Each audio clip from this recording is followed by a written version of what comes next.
शहीदी दिवस पर कार्यक्रम विशेष गुरुमति समागम चल रहा है, जिसमें सीएम योगी आदित्यनाथ भी पहुंचे हैं। गुरु तेग बहादुर के 350वें शहीदी दिवस पर इस कार्यक्रम का आयोजन किया जा रहा है। पहले यातना दी जाती है, आरे से चीरा जाता है। भाई सतीदास को रुई के बंडल में डाल करके उसमें आग लगाई जाती है और भाई दयाला को उबलते हुए पानी के डेग में डाल करके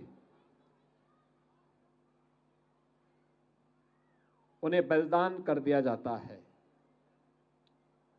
और गुरु तेग बहादुर जी महाराज तब भी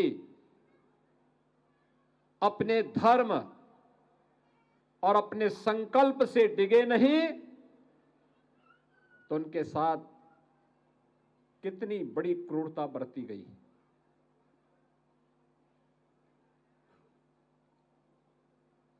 बहनों और भाइयों, में आज जब हम लोग इतिहास के उन क्रूर क्षणों को स्मरण करते हैं,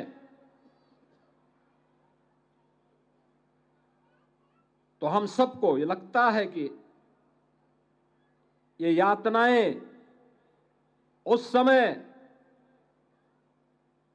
इस गुरु परंपरा ने न केवल सही थी, बल्कि आवश्यकता आने पर उस यातना और उस क्रूरता का जवाब देने के लिए अपने आप को तैयार भी किया था। गुरु गोविंद सिंह जी महाराज को जब हम स्मरण करते हैं, मात्र 9 वर्ष की उम्र में जिन्होंने अपने गुरु और अपने पिता को खोया हो, जिनके 4 साहबजादे इस सनातन की रक्षा करने के लिए बलिदान हो गए हों, और दुनिया के अंदर ये बहुत कम उदाहरण देखने को मिलता है। जो गुरु गोविंद सिंह जी महाराज के बारे में हम देखते हैं, एक शहीद पिता के पुत्र हैं, तो शहीद पुत्रों के वे पिता भी हैं।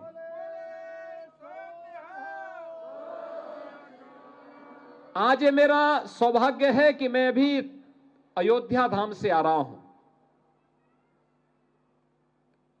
देश के यशस्वी प्रधानमंत्री आदरणीय श्री नरेंद्र मोदी जी आज अयोध्या में आए थे। श्री राम जन्मभूमि पर भगवान श्री राम के भव्य मंदिर का निर्माण कार्य पूर्ण होने के उपलक्ष्य में आज भारत की सनातन का भगवा ध्वज का आरोहण राम मंदिर के शिखर पर हुआ है, एक भव्य समारोह में हुआ है।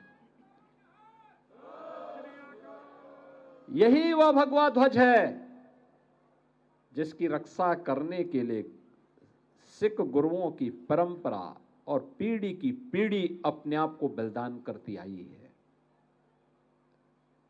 ये वही परंपरा है। याद करिए, 1510 से लेके 1515 के बीच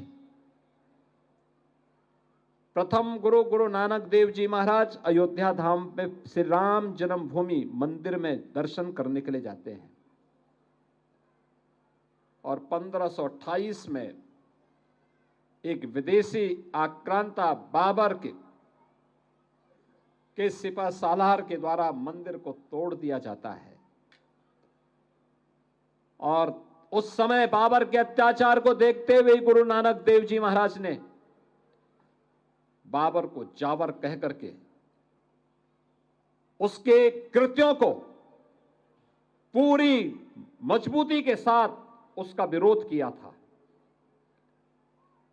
आगे की परंपरा भी, जब अयोध्या में राम जन्मभूमि के लिए जब भी संघर्ष हुए, सिख गुरुओं ने,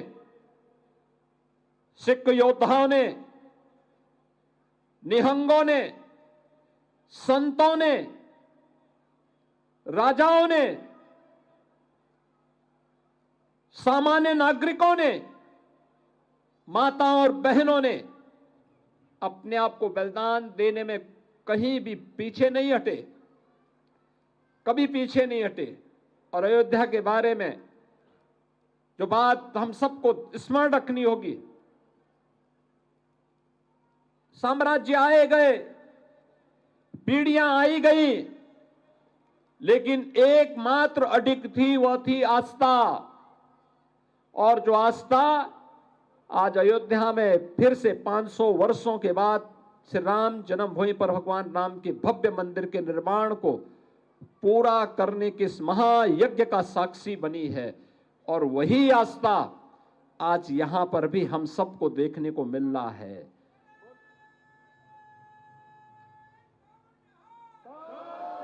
साढ़े 300 वर्षों के बाद भी हर सिख और हर सनातनी गुरु तेग बहादुर जी महाराज, भाई मतीदास, भाई सतीदास जी, भाई दयाला जी के प्रति अपनी कृतज्ञता ज्ञापित करते हुए अपनी आस्था को व्यक्त करता है। और आज आप सबको मैं यही स्मरण दिलाने के लिए आया हूं। याद करना, सत्य को कोई धूमिल नहीं कर सकता, उसको झुटला नहीं सकता। गुरु गोविंद सिंह जी महाराज के 4 साहबजादों को भले ही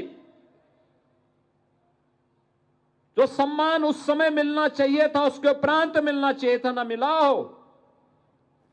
लेकिन 2020 में उत्तर प्रदेश में पहले मुख्यमंत्री आवास में और प्रधानमंत्री मोदी जी ने 26 दिसंबर की तिथि को सदैव के लिए वीर बाल दिवस के रूप में समर्पित करते हुए उन 4 साहबजादों की स्मृति को एक जीवंत बना दिया है।